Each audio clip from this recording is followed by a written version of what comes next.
करता है वो धन में कलयुग का वास हो जाता है। वो धन तुम्हारा ऐसे ही निकल जाएगा।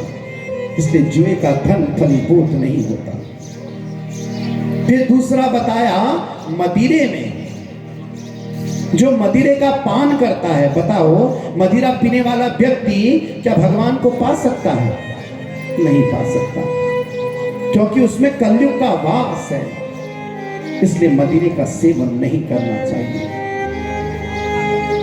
फिर तीसरा वास बताया वेश्या, तीसरा वास बताया। फिर चौथा वास बताया जीव हिंसा। प्राणी के सर पर जब कलयुग बैठ जाता है ना, ऐसा प्राणी क्या करने लगता है? एक दूसरे से ईर्ष्या करने लगता है, जीव से हिंसा करने लगता है, क्योंकि उसके सर पर कौन बैठ गया? कलयुग बैठ गया। फिर कहते हैं, कलयुग कहने लगा ये 4 स्थान से मेरी पूर्ति नहीं होगी, ये परीक्षित मुझे 5वां स्थान दो। फिर 5वां स्थान क्या दिया? स्वर्ण में। किसमें दिया? कलयुग का 5वां स्थान दिया स्वर्ण में कलयुग को। अब परीक्षित जी कहने लगे, कलयुग कह रहा है कि इसमें तो नारायण का वास है। सोने में किसका वास होता है? नारायण का। जिसमें विष्णु का वास है उसमें मेरा वास कैसे हो सकता है बताओ? तो परीक्षित ने कहा, जो नीति से कमाया जाएगा ना, जो मेहनत से कमाया हुआ धन हो या स्वर्ण हो, उसमें लक्ष्मी और नारायण का वास होगा।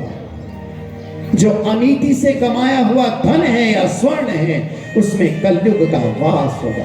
तो उसमें कलयुग का वास होगा। ऐसा है ये कलयुग। इसीलिए कहते हैं, यदि कहीं सत्कर्म में धन को लगा रहे हो तो उसमें मेहनत से कमाया हुआ धन लगाओ।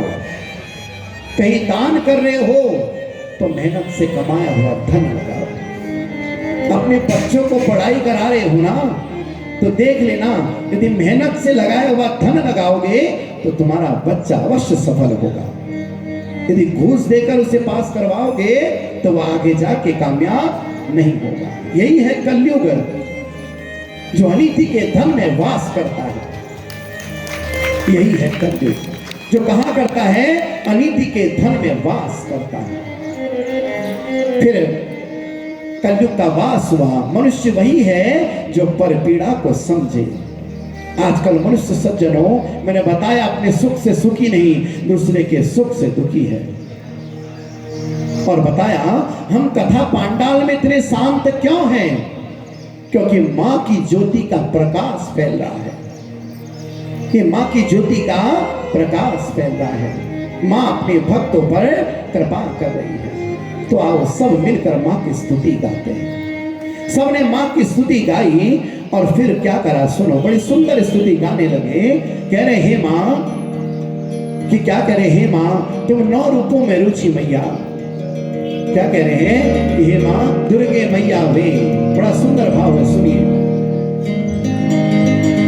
बड़ा सुंदर भाव गा रहे हैं। सभी भक्त मां से कह रहे हैं, दुर्गे मैया वे, 9 दिन 9 रात तेरी ज्योत जगी।